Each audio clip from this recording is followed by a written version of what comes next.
اے بھارت کے بریلویوں مجھے بتاؤ، مجھے ہندی میں سمجھاؤ، جو تمہارا اتنا بڑا محتاج تھا پھر وہ کیسے تمہیں بیٹا اور بیٹی دینے پہ قادر ہو گیا؟ پھر وہ کیسے تمہیں بیٹا اور بیٹی دینے پر قدرت رکھنے والا بن گیا؟ جس طریقے سے ہندو بھائی ہم نے مثال دی ہے، کتے اور بلیوں میں پھر بھی عقل ہے، وہ پتھر کی مورتیوں پر حملے نہیں کرتے کیونکہ وہ جانتی ہیں کہ یہ ہمارے کام کے نہیں ہیں، وہ زندہ کا شکار کرتے ہیں۔ میرے ہندو بھائیوں، تم غور کرو کہ پتھر کی مورتی اگر تمہارے یہاں جائز ہوتی اس کی پوجا، تو پوجا کرتے وقت آنکھ بند کرنے کا آرڈر نہ ہوتا۔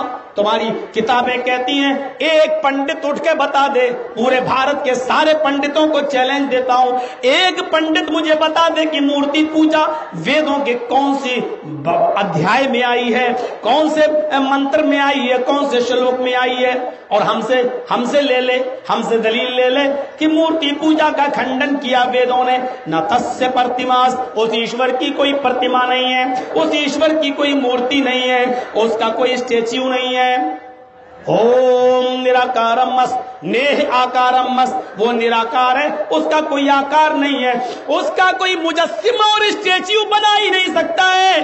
لیس کمثلہ شیء، اللہ کے مثل کوئی چیز نہیں ہے، اللہ کے مثل کوئی چیز نہیں ہے۔ نے پتاستی نے پترمس، وہ نہ کسی کا باپ ہے نہ اس کا کوئی بیٹا ہے۔ نے پتنیس، اس کی کوئی پتنی بھی نہیں ہے۔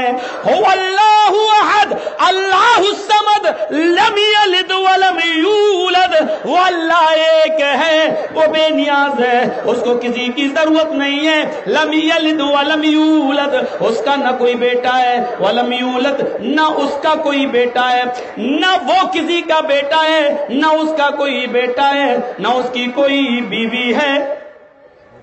He is alone. He has no father and he has no mother, no brother and no sister. وہ اللہ اکیلا ہے، اس کا نہ کوئی باپ ہے، نہ ماں ہے، نہ بھائی ہے، نہ بہن ہے۔ بائبل بھی یہی کہہ رہی ہے، اس کا and he has no wife، اور اس کی کوئی پتنی اور اس کی کوئی بیوی بھی نہیں ہے۔ عیسائیوں، یہ کتاب تمہاری ہے اور کہہ رہی ہے، اس کے باوجود تم عیسیٰ کو اللہ کا بیٹا کہتے ہو، اس کے باوجود تم سن آف گاڈ کہتے ہو۔ مجھے بتاؤ تو صحیح، کہاں چلے گئے؟ اللہ وہ ہے جو سروپری ہے اور سرو شکتیمان ہے، کریٹر آف یونیورس ہے۔ اس اللہ کی عبادت کرو جو شادی کے بعد بیٹا بیٹی پیدا کرنے پہ قادر ہے۔ تو میاں اور بیوی شادی سے پہلے، نکاح سے پہلے بھی وہ بیٹا اور بیٹی دینے پہ قادر ہے۔ وہ حضرت آدم اور حوا کو، آدم کو بغیر باپ کے اور بغیر ماں کے پیدا کرنے پر قادر ہے، تو حضرت حوا کو آدم کی پسلی سے بنانے پر قادر ہے۔ وہ اللہ ہمیں اور آپ کو ماں باپ کے بغیر نہیں دیتا ہے، ماں باپ کی ضرورت پڑتی ہے تب ہم آپ وجود میں آتے ہیں، لیکن وہ اللہ اس بات پر بھی قادر ہے کہ جب عیسیٰ کو پیدا کرنا چاہا تو ان کو بغیر باپ کے پیدا کر کے دکھا دیا۔ مریم کے پیٹ سے، مریم کے شوہر کے بنا مریم کو بیٹا دے دیا، وہ اس بات پر بھی قادر ہے۔ مانگو اس سے دامن اس کے سامنے پھیلاؤ جو ہر چیز پر قادر ہے۔ اس سے نہیں مانگا جاتا ہے جو زندگی میں کبھی کسی کے سامنے محتاج رہا ہو۔ یہی توحید ہے، اور رسالت کا بھی صحیح تصور اگر پیش کیا ہے تو اسلام ہی پیش کر سکا ہے۔ دنیا کے اندر سارے لوگوں نے تو بھگوان مان لیا، ہندوؤں نے رام کو، کرشن کو، سکھوں نے گرو نانک کو، بدھوں نے گوتم بدھ کو، جینیوں نے مہاویر جی کو، عیسائیوں نے سن آف گاڈ اللہ کا بیٹا عیسیٰ کو مان لیا۔ اسلام ایک ایسا دین ہے جس نے محمد الرسول اللہ کو بھگوان اور بیٹے سے بہت دور رکھا ہے۔ نہ محمد اللہ کے بیٹے ہیں اور نہ محمد اللہ ہے، نہ اللہ کے بیٹے ہیں، نہ بھگوان ہے، نہ بھگوان ہے، کیا ہے؟ لا تطرونی کما طرت النصارى، اے میرے صحابیوں مجھے حد سے آگے مت بڑھانا، جیسے یہود و نصارہ نے اپنے نبیوں کو آگے بڑھا دیا، اللہ کا بیٹا بیٹی بیٹا کہنا شروع کر دیا۔ میں صرف اللہ کا بندہ اور اس کا رسول ہوں، انا عبداللہ و رسول فقولوا عبداللہ و رسول۔ اے میرے صحابیوں، میں اللہ کا بندہ اور اس کا رسول ہوں، بس تم مجھے اللہ کا بندہ اور اس کا رسول کہنا، اس کے علاوہ کچھ نہیں۔ اور لوگ تو اپنے سامنے جھکاتے ہیں. میرے موبائل میں موجود ہے, میرے موبائل میں پیر صاحب اپنے مریدوں کو اپنے سامنے جھکوا رہے ہیں اور جو سجدہ کر رہا ہے اس کو آشیرواد دے رہے ہیں. اور بعد میں جب سب آشیرواد دے چکے ہیں تو یہ پیر بھی اڑتا ہے اور اتنا اچھا ڈانس کرتا ہے کہ کوئی رنڈی بھی نہیں کر پائے گی. رنڈی کو فیل کر دیا, اتنا اچھا ڈانس کیا اس پیر نے. یہ اسلام کا مذاق اڑا کے رکھا گیا ہے. میرے موبائل میں موجود ہے, ڈانس بھی ہو رہا ہے, گانا بھی گایا, سجدے بھی ہو رہے ہیں اس کے سامنے, سجدے بھی ہو رہے ہیں. وہاں ایک صحابی حضرت معاذ ابن جبل ہیں, ملک شام سے تشریف لاتے ہیں. ملک شام کے اندر یہودیوں کو اور عیسائیوں کو اپنے بادشاہ کے سامنے سجدہ کرتے ہوئے دیکھتے ہیں. وہ اللہ کے نبی کی خدمت میں مدینے میں حاضر ہوتے ہیں. اے اللہ کے نبی, میں ہیرا سے آیا ہوں, میں ملک شام سے آیا ہوں. میں نے ملک شام کے عیسائیوں کو یہودیوں کو دیکھا, وہ اپنے بادشاہ کو سجدہ کر رہے ہیں. آپ تو اللہ کے نبی ہیں, آپ تو زیادہ حق رکھتے ہیں کہ آپ کو سجدہ کیا جائے. اے اللہ کے رسول, جب بادشاہوں کو یہودی اور عیسائی سجدہ کر سکتے ہیں تو میں اللہ کے رسول کو سجدہ کیوں نہ کروں؟ اے اللہ کے نبی, مجھے اجازت دیجیے کہ میں آپ کو سجدہ کروں. اے اللہ کے رسول, مجھے اجازت دیجیے کہ میں آپ کو سجدہ کروں. اللہ کے نبی صلی اللہ علیہ وسلم کی آنکھوں میں آنسو آ گئے. آپ نے سجدے کی اجازت تو نہیں دی, لیکن ایک سوال کر لیا. آپ نے کہا لو مررت بقبری تسجد لہ. اے معاذ, اگر میں مر جاؤں, اگر میرا انتقال ہو جائے اور میں قبر میں دفن ہو جاؤں تو کیا تم میری قبر کے پاس سے گزرو گے تو سجدہ کرو گے؟ جیسے یہودی موسیٰ کو کرتے ہیں, عیسائی عیسیٰ کو کرتے ہیں, اگر تم میری قبر کے پاس سے گزرو گے تو کیا سجدہ کرو گے؟ صحابی کہتے ہیں نہیں. آپ نے کہا فلا تفعلوا, ایسا کرنا بھی نہیں. جانتے ہو انتقال کے بعد کی خبر کیوں دی؟ زندگی میں تو میں تمہیں روک لوں گا, میں سجدہ نہیں کرنے دوں گا, ابھی میں زندہ ہوں, اور جب میں زندہ ہوں تو میں کسی کو اپنے سامنے جھکنے نہیں دوں گا. فکر ہوئی تو انتقال کے بعد کی ہو گئی. ایسا نہ ہو کہ میرے انتقال کے بعد جیسے موسیٰ کی قبروں پہ سجدے ہونے لگے, عیسیٰ کی قبروں پہ سجدے ہونے لگے, یہ زندگی میں مجھ سے سجدے کی اجازت مانگ رہے ہیں. ہو سکتا ہے زندگی میں میں نہ دوں تو یہ میرے انتقال کے بعد میری قبر پہ سجدہ کرنے لگے. تو آپ نے اس لیے روک دیا اور اپنے انتقال کے بارے میں مسئلہ اٹھا دیا. کیا تم میری قبر کے پاس سے گزرو گے تو سجدہ کرو گے؟ نہیں. ایسا کرنا بھی نہیں, یعنی زندگی میں تو میں روکے رہوں گا, کرنے نہیں دوں گا, لیکن انتقال کے بعد کہیں ہونے نہ لگے, اس لیے فرمایا کہ ایسا کرنا بھی نہیں. پھر آپ نے ایک تاریخی جملے کہے, لوگوں یاد رکھو, اگر اللہ کے علاوہ سجدہ کسی کو جائز ہوتا, اگر اللہ کے علاوہ سر جھکانا کسی کے سامنے روا اور جائز ہوتا تو میں عورت کو حکم دیتا کہ وہ اپنے شوہر کو سجدہ کرے, میں بیوی کو حکم دیتا کہ وہ اپنے شوہر کو سجدہ کرے. لیکن سجدے کی اجازت بیوی کو بھی شوہر کے سامنے نہیں ہے. بیوی شوہر کی خدمت کر کے جنت تو حاصل کر سکتی ہے, لیکن بیوی شوہر کے سامنے سجدہ نہیں کر سکتی. اگر اجازت ہوتی تو میں عورت کو حکم دیتا, اگر اللہ کے علاوہ سجدہ کسی غیر کے لیے جائز ہوتا تو میں عورت کو حکم دیتا کہ وہ اپنے شوہر کو سجدہ کرے. لیکن عورت کے لیے بھی شوہر کے سامنے سجدہ نہیں ہے, یعنی پھر بھی میں بھی اپنے سامنے بھی نہیں. اگر اجازت بھی ہوتی تو عورت کو ہوتی کہ وہ اپنے شوہر کو سجدہ کرے, پھر بھی میں اپنے سامنے اجازت نہیں دیتا. لیکن چونکہ اللہ کے علاوہ کسی کو سجدہ کرنا جائز ہے ہی نہیں. ہندوؤں میں ماں باپ کے پیر چھوئے جاتے ہیں, ماں کے بھی اسلام میں پیر چھونے کی اجازت نہیں ہے, لیکن اتنا کہہ دیا گیا ہے, مقولہ ہے, کوئی حدیث نہیں ہے. بہت سے لوگ کہتے ہیں کہ حدیث ہے کہ جنت ماں کے قدموں کے نیچے, اور لوگ گھڑے بھی ہیں الجنت تحت اقدام الامہات, جنت ماں کے قدموں کے نیچے. یہ موضوع اور من گھڑت ہے میرے بھائیوں, لیکن یہ سچ ہے کہ جنت تلاش کرنا ہے تو ماں کے قدموں کے نیچے تلاش کرو. کا مطلب یہ ہے کہ ماں کی خدمت کرو, ماں کی خدمت کر کے جنت کو حاصل کر سکتے ہو. اسلام نے جنت کو ماں کے قدموں کے نیچے ڈال دیا, لیکن ماں کے قدموں کو چھونے کی اجازت نہیں دی ہے کہ ماں کے قدموں کو چھوؤ. نہیں, چوم نہیں سکتے ہو, جھک نہیں سکتے ہو, پیر نہیں چھو سکتے ہو, لیکن ماں کے پیروں کے نیچے جنت کو تلاش کر سکتے ہو, یعنی خدمت کر سکتے ہو, خدمت. اور ایک صحابی خانہ کعبہ کا طواف کر رہے ہیں اور اپنی ماں کو جو آنکھوں سے اندھی اور دانتوں سے دانت نہیں تھے, دانت ٹوٹے ہوئے تھے, اور آنکھوں سے اندھی تھی, ہاتھوں سے کوڑی تھی, پیروں سے لنگڑی ہو چکی تھی, وہ صحابی اپنی ماں کو خانہ کعبہ کا طواف کرا رہے ہیں، حضرت عمر سے ٹکرا گئے، پوچھنے لگے امیر المومنین میری ماں ہے یہ، کہ اللہ تمہیں جزائے خیر دے، اس عمر میں اپنی ماں کی خدمت کر رہے ہو اور اپنی ماں کو بھی خانہ کعبہ کا طواف کرا رہے ہو، اللہ قبول فرمائے۔ کہا آمین، لیکن مجھے تو یہ پوچھنا ہے اے امیر المومنین، یہ میری ماں کھانا نہیں بنا پاتی ہے، بچپن میں مجھے خوب کھلایا، لیکن اب میں کھانا پکا کر اپنی ماں کو کھلاتا ہوں، میری ماں لیٹرین نہیں کر پاتی ہے، میں کراتا ہوں اور اس کی گندگی کو میں صاف کرتا ہوں، میری ماں کپڑے نہیں دھو پاتی ہے، میں کپڑے دھوتا ہوں اور اپنی ماں کو پہناتا ہوں۔ اور اس نے کہا میرے مرنے کا کوئی پتہ نہیں، موت کب آ جائے، مجھے بیٹا یہ گمراہ کرا دے، تو میں اپنی ماں کو اپنے کاندھے پر لاد کر لایا اور خانہ کعبہ کا طواف کرا رہا ہوں، ابھی صفا اور مروہ کی سعی بھی کروں گا۔ امیر المومنین، کیا ابھی بھی میری ماں کا حق ادا نہیں ہوا؟ کیا ابھی بھی میں نے اپنی ماں کا حق ادا نہیں کیا؟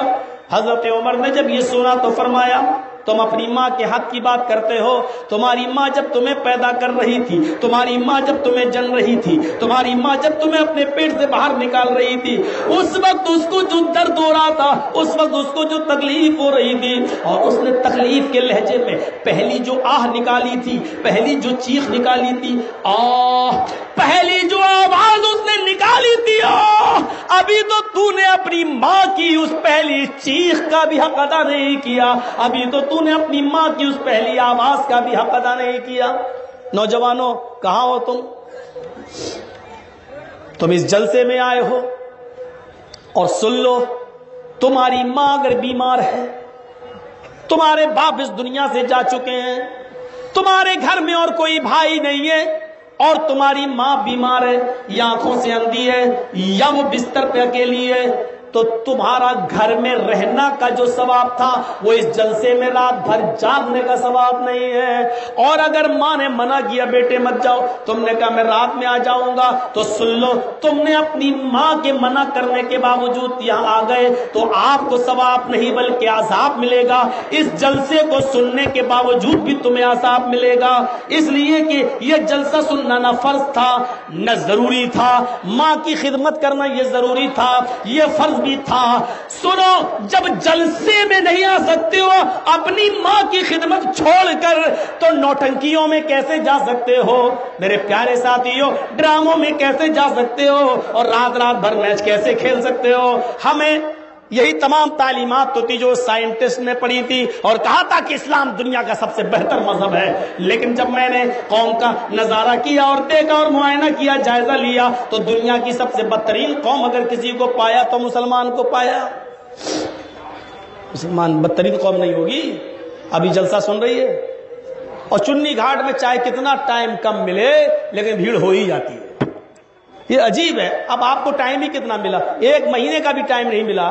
میں نے اچانک یہ پروگرام مولانا توحید صاحب کو دیا کہ انہوں نے بہت دنوں سے پیچھے تھے تو ایک دے دیا، اب یہ مجھے آج تک نہیں بتائے کہ چنی گھاٹ میں، ہم کو کہتے رہے ہردا ہے ہردا ہے ہردا ہے، ہم ہردا ہی سمجھتے رہے، ہردا۔ پھر میں نے کہا ہردا کہ چنی گھاٹ ہے، تو ہم نے کہا آپ تو کہہ رہے تھے ہردا، تو بولے وہ اس کے بغل میں ہی۔ آج ہمیں معلوم ہوا، شاید ڈر رہے ہو کہ چنی گھاٹ میں مولانا جرجیز کا جوتا چوری ہوا تھا، ایسا نہ ہو کہ وہ منع کر دیں، پروگرام نہ دیں۔ ارے بھائی، جوتا ایک آدمی لیتا، پوری قوم کو سزا تھوڑی دی جائے گی؟ جوتے کوئی صرف جلسوں میں تھوڑی چوری ہوتے ہیں، عید کی نماز پڑھنے جاؤ تو چوری ہو جاتے ہیں، مسجد میں جاؤ تو چوری ہو جاتے ہیں، اس کے لیے تھوڑی کہا جائے گا کہ پورا چنی گھاٹ چور ہے، نعوذ باللہ۔ اور وہ بیچارہ پتہ نہیں میرا ہی کیوں لے گیا، اس نے سوچا ہوگا مولوی جرجیز کا جوتا پہن لو تو جنتی ہو جاؤں گا، لیکن اس کو کتنا کاٹا ہوگا میرا جوتا، یہ تو وہی جانتا ہوگا، لیکن بیچارہ بتا نہیں پا رہا ہے کہ بتائیں گے تو پول کھل جائے گی میں ہی چور تھا۔ یہ سب باتیں نکالو، قرآن و حدیث یہ نہیں سکھاتی ہے کہ ہم کسی گاؤں سے دشمنی مول لیں، کیوں ہم منع کریں گے آپ کو؟ پروگرام آپ کا بھی حق ہے، آپ کا مدرسہ چل رہا ہے، آپ کے مدرسے کو اگر میری وجہ سے فائدہ ہو جائے اور کچھ چندہ ہو جائے تو میرے پیارے ساتھیوں میرا کیا بگڑ جائے گا اس میں؟ اسی مدرسے سے کوئی بن کر ہو سکتا ہے ابن تیمیہ کی طرح بن کے نکل جائے، کوئی ابن قیم بن کر نکل جائے، کوئی ثناء اللہ مرسلی بن کر نکل جائے۔ میرے بھائیوں، یہ تو آنے والے وقت ہی بتا سکتا ہے کہ اللہ نے کس کی قسمت میں کیا لکھا ہے۔ یہ سب چیزیں ہمارے اندر نہیں رہتی ہیں کہ ہم اس گاؤں میں نہیں جائیں گے، فلاں میں نہیں جائیں گے، یہ نہیں، یہ سب چیزیں چھوٹی چھوٹی چیزیں ہیں،